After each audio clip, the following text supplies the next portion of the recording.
Bucks, over to you guys. I think you're going to take over the screen now.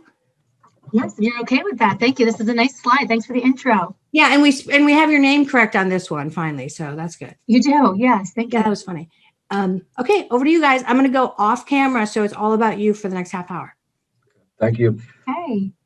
Just let me know when you can see my screen, okay? Okay. Are we good? All right. Yep, I can see it. If you put it into the full PowerPoint mode, it will help also. All right, so we're going to spend 20 minutes or so talking about our journey, and the title of this is Implementing New Digital Tools in a Cloud-Based Environment. And I was just hoping in the chat window, some of you out there could write who you are and what you're doing, and we can see right now 2 of you have done that. But our district is located in Pennsylvania, so I wasn't sure if this was just the East Coast right now or internationally or national what this is, but for us it's lunchtime right now, so I had to turn off camera for a second to finish my last swallow of lunch. But we are going to talk to you today about our district. So if the next slide I could put on from Lindsay, it shows who we are. Do you want to run in full PowerPoint mode? I think you're in presentation mode, so I only see like your. Oh, I'm sorry. Yeah, let me try something real quick because this is our fun. 1 second. Sorry, Jason. I thought it was sharing for you. I'm going to just do my screen here. How does that work for you? Okay. Yeah, perfect. So these are the 3 of us. So I'm on the left, Jason Jaffe, Director of Technology Innovation for Central Bucks. Lindsay, who was just speaking, she's the Supervisor of Educational Technology, and Brian is our Educational Technology Analyst. So they can each say hello to you as well. Hi, everybody. Hi, good afternoon. All right, and our Twitter handles are at the bottom. If you would like to follow us on Twitter or reach out to us, that's probably the easiest way as opposed to email. You can see our handles located on the bottom of that slide. Okay, so our agenda today are 3 things. I'm going to go over technology by the numbers, giving you a little background about our district. Lindsay's going to talk about our digital transformation. A couple of years ago, we actually went to a Learning Council session in Philadelphia at Temple University, and at that time we were in the transformation of making more of our district paperless and more digitized, and just trying to make everything sync together. And Brian's going to tie into that at the end with our interoperability plan for Central Bucks, and then we'll take questions along the way, or at the very end we'll have time as well. So to give you background to our district, we have 23 buildings with 15 elementary schools. We have a rolling enrollment this year, like many of you. It's been fluctuating since I made this slide because some students are virtual, some have become hybrid, and some have totally left to go to charter schools. But our enrollment at the time of making this slide was 17,552, with about 4,700 in the elementary school. That puts us on the side as the 3rd largest in our state, behind Philadelphia School District, which is a large city school district, as well as Pittsburgh, another city in our state, but we're the largest district besides those 2 cities. And I know other districts out there, like in Maryland or Florida or other states, like that's a small number, but for us in a district size as of Pennsylvania, we're very, very large.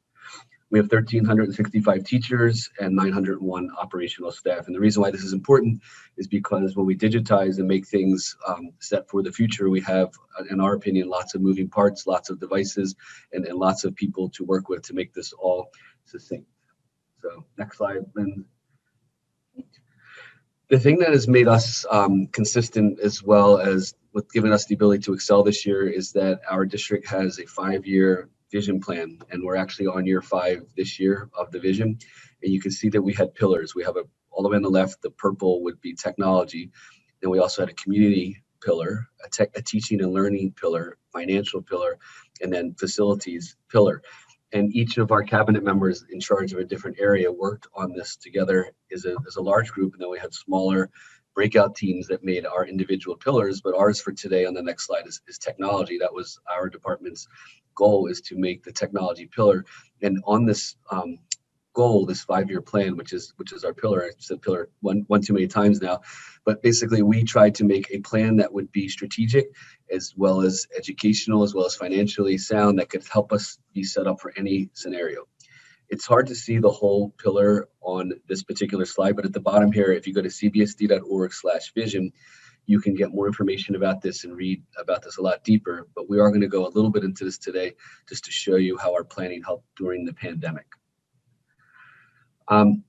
our pillar for technology, or our 5-year plan, dealt with 5 focus areas. So we have instructional tools, infrastructure, technology support, policies and procedures, and budget and resources.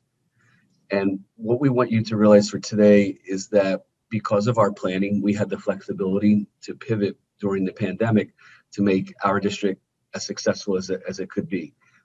Many districts had to change, probably all districts had to change the way they were doing business this past year. But the thing that was most successful for us is we didn't really have to change too much. Some students just decided not to come into the building, which made it more challenging, but we had the tools in place and we had the goals in place, as well as the infrastructure and protocols, all to make this a reality.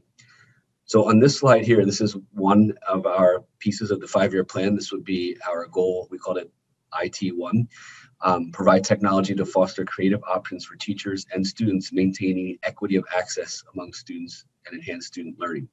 And in a nutshell, the reason why we came up with that goal is because in our 23 buildings, probably 6-7 years ago, not everything was the same. And if you're in large districts, or if you are some of your vendors that work with large districts, I can see we don't want it to be where school A has different resources than school D, E, or F. We want everyone to have the same opportunities, because at one point, home and school was paying for smart boards in some schools, laptops in other schools, and some schools had Brain Pop and other schools had Discovery Ed. And it was just really complicated to make it very consistent. So we try to make everything the same. And on the left-hand side, we did this by trying to give a one-to-one environment to all of our 17,000 students, using consistent learning management system, which we went with Canvas. We try to develop a consistent classroom model of technology hardware. We try to increase access to student devices in all of our buildings. And the reason why that is really important is because when we did switch to the pandemic, in the very beginning, when teachers were working from home, they basically had the tools to bring to their homes to make everything the same at their houses. Some of them had different backgrounds, some of them had more dogs barking, and some of them had more children at their own homes. But in general, the tools we provided and the instructional plan we provided was able to be consistent, because our planning was really flexible and really was able to work. So we meet with our teachers often now, and this bumper sticker at the top, it's not a bumper sticker, but this quote at the top, never underestimate a teacher who survived the 2020 pandemic, is what we've been telling them, because they've all become stronger and better and more flexible, as well as much more power users of technology to make our district stronger based on what we have gone through. So with our infrastructure and our tools and our flexibility, we're able to just show you what our classrooms look like this year. And again, nothing changed too much. It's just the students necessarily weren't all there in the beginning, but we were able to still teach in the same way. So on the left, we have a picture of one of our kindergarten teachers who's using her laptop propped up on some boxes, and she's able to teach the same way she would to her kindergarten class. She has a headset that she is using, and her students are all at home. And on the right, we also had virtual teaching happening, where this teacher is using her classroom, facing her students in Microsoft Teams, and using 2 devices. They're able to take their teacher device as well as leftover devices around the building, because the students weren't there, to have 2 different perspectives. But our teachers were very able to adapt, and the flexibility of the virtual teaching was really well done.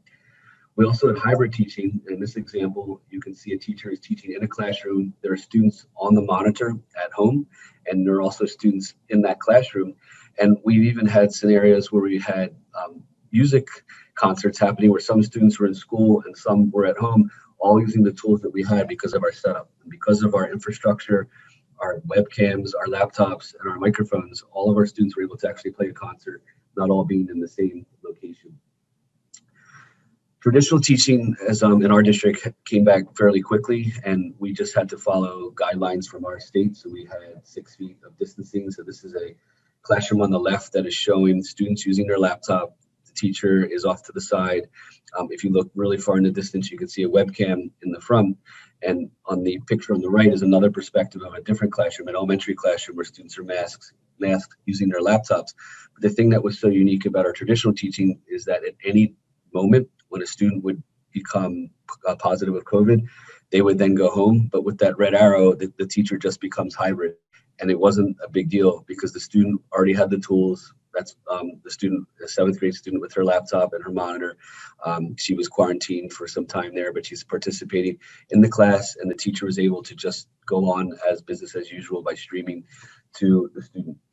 What we've learned through all of this is that if we want to do a real virtual academy or a real virtual tech school, this isn't the best setup. But we learned for an emergency, for a snow day, or for some kind of weather event or some kind of emergency where we can't come into school, we can definitely pivot. But through a lot of research and a lot of talking to people and Learning Council, other districts around the country, if we had more time and resources, we wouldn't have done it that way for virtual teaching. We would have done this a much different way with asynchronous learning. But for the purposes of surviving, which most people did this year, we did as best we possibly could. So for our vision, we had a statement, and our statement is seen on this slide, and that was part of our pillar for this particular 5-year plan. And if Lindsay goes to the next slide for me, she is now going to take you more in depth now about how we actually made this a reality. Yeah, thanks, Jason. So as Jason mentioned, we've been working towards this now. This is our fifth year of our 5-year vision. So a lot of the goals that we have been talking with our stakeholders in our district, came from just trying to predict where our district would be in 5 years. I don't think any of us thought this is where we would be, but because of that future-proof planning and lots of the conversations that we were having with, councils like Learning Council or, best practices in the field, we were able to come up with some really innovative things that our school board backed financially. And then what we were able to do is my role as the supervisor of technology, I feel like in a technology department, is to be that voice and that middleman between the technology jargon and the classroom. I came from the classroom, as actually Jason, Ryan, and myself all came from the elementary world in Central Bucks. And what we really focused on was how can we market this vision to our own people in a way that is inviting, because this 50-page document was not going to be the way. So we made an infographic, and we've shared this before. It's a huge part of our conversations with teachers. That's why are we spending money as a district on educational technology? That was the voice of our narrative prior to the pandemic. And any PD that we did around educational technology or our curriculum or 21st century skills really related to these 8 areas. You're going to use technology so that you can collaborate better as colleagues and with your students, to be more productive in the classroom, to have creative innovation and have students create things with digital tools that they probably couldn't create without it. How can we assess students and take some of that data and automate it, like the Learning Council talks about, personalized learning, mobility. Like these were the beginning parts of lots of our conversations. It escalated immensely. And as we use SAMR as our model to talk about how to use educational technology, we always talk about a balance of these 4 areas. We are all living right now in a world of redefinition. And because of that, in this year, we're kind of seeing that people are redefining the way they're teaching, but they're also stepping a little bit back from technology. So we feel like we need to recalibrate at some point as, yes, you're using Teams, yes, you're using your laptop all the time, but we're finding a lot of people are going back to paper and pencil, and they're kind of putting some of that technology that we worked so hard to get to for some of these innovative ideas to the side, which is okay for now. But as a district, we want to come back and make sure that, again, you're choosing the tool that's best for the classroom and for that teaching and learning environment. So we are noticing a little, step forward in some ways with tools and step back in another way. And we really want to take the time over the summer and into next year to figure out how can we bring all of this back together so that we can go into the world of transforming our district where we wanted it to be at the beginning of our vision. So this is just another glimpse into an infographic and the efforts that we put into transitioning CB, which was a very on-premise, like all of our tools were here, and then we moved to the cloud. So in 2019, we had a huge push for all of our staff and students for a fiscal responsible reason, but also for a productivity reason. So we did this whole campaign, like pack your bags, we're moving to the cloud. And this was about the time when Learning Council entered our lives. And we really started looking at how are we picking vendors? How are we picking tools? How are we informing departments that are spending money in a way that really is related to our vision? So this is just a glimpse into, at that time, anything in the cloud and above this blue line was already in the cloud. We had a few systems to go. The biggest one for us was when we took all of our files to the cloud, our Microsoft OneDrives, our, all those desktop savers that we have in the world. How do we get them to convert to the cloud at that time, along with taking our devices to the cloud? So we also took a huge step with Microsoft into taking all of our devices, which were, very manual intensive of setting them up and making sure that, the provision went to Intune. So we use Microsoft Intune to make sure, and that's what this article that Jason's featured in was all about, our department explaining to the Learning Council, how do we, future-proof the tools that we're using, not even knowing that a pandemic was coming our way. So this is just a glimpse in the phases. We first took all of our teachers and said, okay, clean up your files, move them from your desktop, put them to your OneDrive. And we were very strict on our timelines. Phase 2 was, okay, as a building, you got to get those drives set up and move everything to Teams. So then we started doing lots of training on moving files to Teams. Then it was, okay, let's talk about students. How are you working with them? What are you doing? How are you making sure that when you give students work, where are you putting it? Are you emailing it? Nope, you're putting it in Teams, and this is how it works. And then we looked at department level collaboration. So we really looked at every part of our district, and we talked about this necessity of moving things away from that device, because that device could go away at any time. You could get a new one tomorrow, it could die tomorrow, it could get stolen, it could break. You need to future-proof your files. And because of that, we really were able to start talking about things that prepared us in hindsight. We didn't realize this was coming, but really prepared us for where we're at now.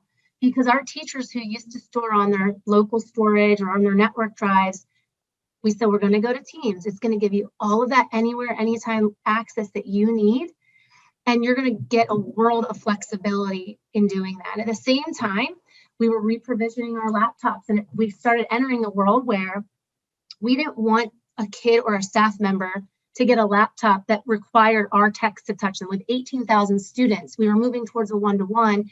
We can no longer physically touch every single device multiple times a year.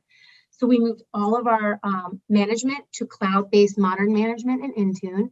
And when the pandemic hit and we had to give laptops out, we dumped all of our devices, iPads and laptops that we had, and we were able to give them out to kids in a drive-through process. They went home and they worked the same way they would have. And prior to that, it would have never been that way. We would have had to touch and log into every single laptop before it left our district to go home and be useful. And updates would have never, ever happened over that year if we didn't move into that cloud-based management. So then we got to talk about what really matters to us as kids, like how are we working with kids? And we used Teams and Seesaw. We used OneNote and Canvas. So we started talking about workflow. Workflow is a huge topic that never was talked about in Central Bucks prior to the pandemic. Is how are kids accessing their learning every day when they're not here in Central Bucks? We had to start a landing page. Like every kid in elementary starts in Seesaw to get their Teams link, and then they enter their classroom that way. Every secondary student was going to Canvas and clicking on their Teams link and entering that call that way. And we started thinking about the least intrusive way to get access to tools. So we used ClassLink to do that. And Brian's going to talk a lot about that as well. But this is where, again, I started Enter Learning Council, started really thinking about what is the district or what is the industry standard about picking tools. Yes, you might love this tool, but this tool is not going to set our students up and our teachers up for success. So we started another campaign in at the end of 2019, which was, all right, we now need to be very vigilant in how we are using our district passwords, how you're logging into things, how you're, increasing security measures. We turned on self-service password reset, which in the time, again, we didn't realize that was going to help us in a pandemic, but our teachers and students gained control of their accounts, even working from home. So we did something with another campaign, which we're still working on, and Brian's going to do an excellent job of explaining that interoperability piece. Huge word, kind of new to education, not new to the Learning Council, but because they're always thinking ahead, forced us to kind of think about how do we want to future-proof our decision-making here in Central Bucks? And we created a pretty good streamlined process that all purchases of equipment and software needed to come through our department because we knew we were vetting them to the standard that they needed to be vetted. And ClassLink is now, one of the tools that we're using. And Brian's going to talk about this because this is really, really quite neat where we're heading as a district. The interoperability goal is still fairly new, but it has made a huge and very noticeable difference in the way that our students and staff are working at this time. So Brian, I'm going to turn it over to you so you can explain that to us. Great. Thanks, Lindsay. So upon joining this team several years ago and coming from the classroom and having that experience of hand making accounts for students in different platforms like our old mathematics platforms or getting kids into Seesaw by making those classes manually, we knew there had to be a better way, right? Teachers' time is much better spent on other endeavors instead of hand typing in every single one of their students' names in several different platforms. So we started gaining information by going to things like COSIN and ISTE and meeting with the Learning Council and Future Ready to start seeing what's out there. Looking at our own infrastructure and seeing the tools that we already had on hand, right? Knowing that we use Infinite Campus, that our accounts are in Azure AD, you know, what can we leverage to make this a reality? So quickly starting to set up some single sign-on utilizing Azure, looking at, you know, what fit into that IMS Global One roster standard to be able to take our Infinite Campus rosters, and started talking to our curriculum folks about what keywords should you be listening to when you meet with a curriculum vendor to see, is it going to integrate into the systems that we have? So we created a software implementation framework so that as curriculum coordinators and department supervisors start looking at onboarding new systems, they can go through this checklist and see if it's going to meet our needs. Now, it's still important that at one point, a member of our team gets involved, because just because a vendor says ClassLink doesn't necessarily mean that it integrates in the best way possible. But we also, at the bottom of this document, gave them an expectation of, should you choose our preferred method, what does that implementation time look like? And you can see that if you're using one roster with a single sign-on, we can have that integrated in a couple weeks, depending on how quickly the vendor can move. Or if you really want to go with an older school solution, a CSV file upload, you know, that's going to take some time to accomplish. Really to set them for that expectation, because if you like this tool that much, you know, that it's not that you can't use it, it's that the experience is not going to be as solid if you choose one that uses one of these pieces. So as I mentioned, just because a vendor says, you know, one of the magic words of interoperability for us doesn't mean they're going to integrate in the best way. So we kind of look at it as a good, better, best scenario.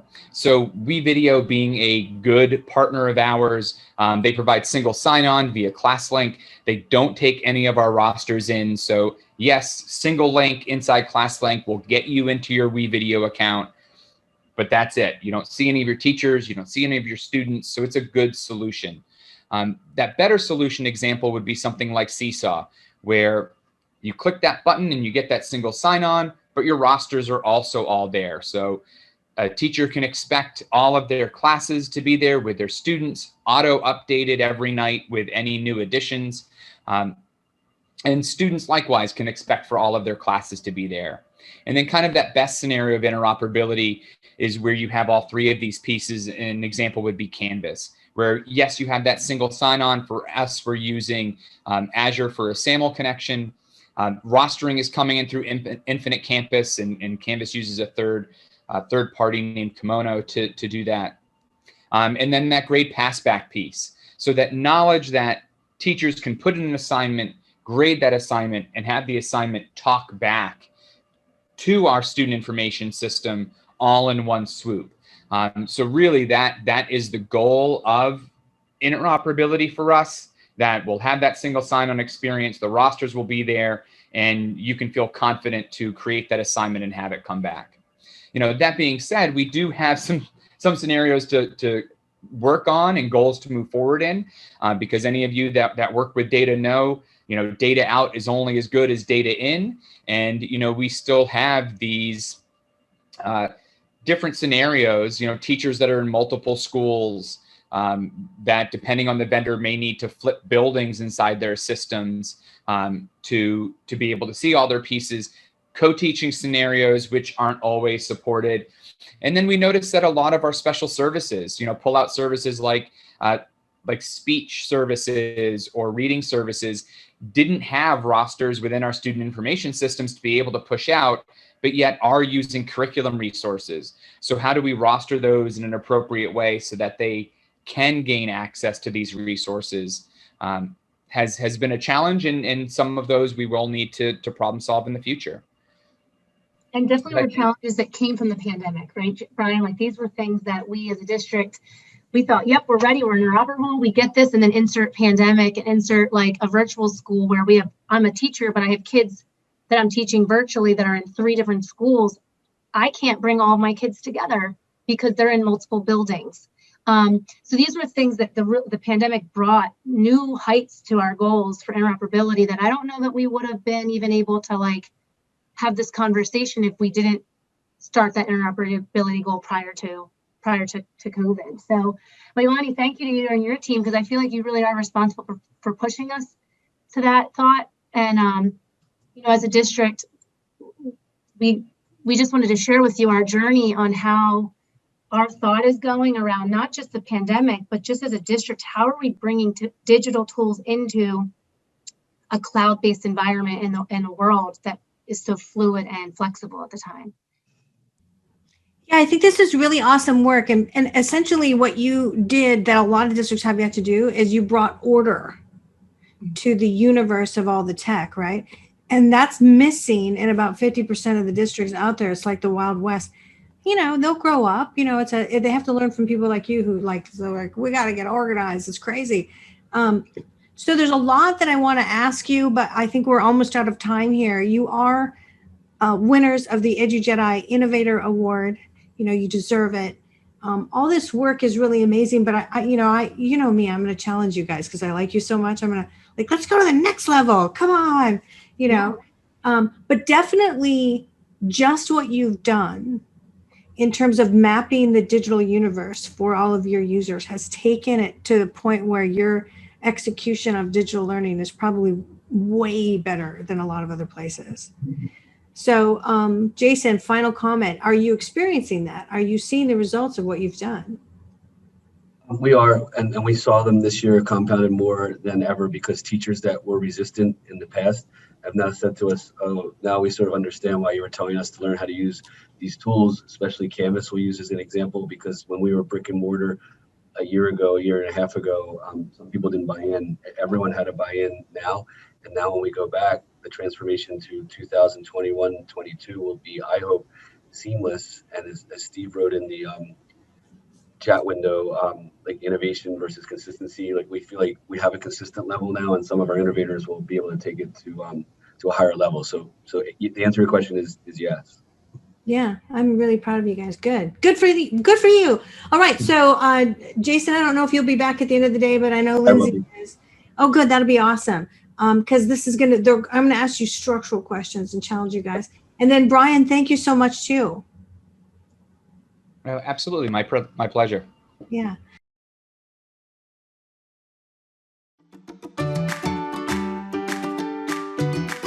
Luca Island is doing the alphabet on those little rock stairs. It's my favorite part of the game. I like it because it helps me learn more and it helps me to get smarter. I like submarine listening because you can learn about new words. It really challenges your brain and makes you smarter. We think about the digital age that children are being raised in, and that may not be as familiar to us, but really understanding how we can deliver instruction in a way that empowers students. This resource might fill the gap of teaching reading, to be quite frank. Some of the best authors remind us that teaching reading is rocket science. It is a very challenging task for educators, and so with Scholastic First, there's a lot of theory that supports the resource in terms of the various sounds, biological awareness, the hearing piece that educators may or may not have received training on. Luca Island program that we've been using has really helped support me in the classroom because the children are so engaged in their learning and it's set on their level, so it's very appropriate for what each child needs, and they stay engaged until I make them stop. They don't stop on their own. I'm able to have other small groups or one-to-one instruction with students during that time.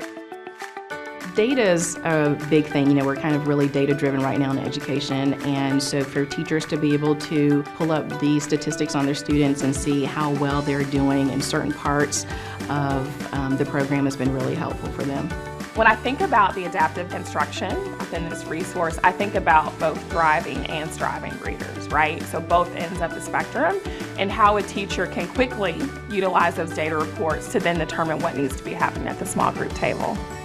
I had one student who qualified for the early intervention program at the beginning of kindergarten this year, and now she's being tested for the accelerated target program. It happened like from January to now, she just jumped like 7 levels in her reading, which was remarkable.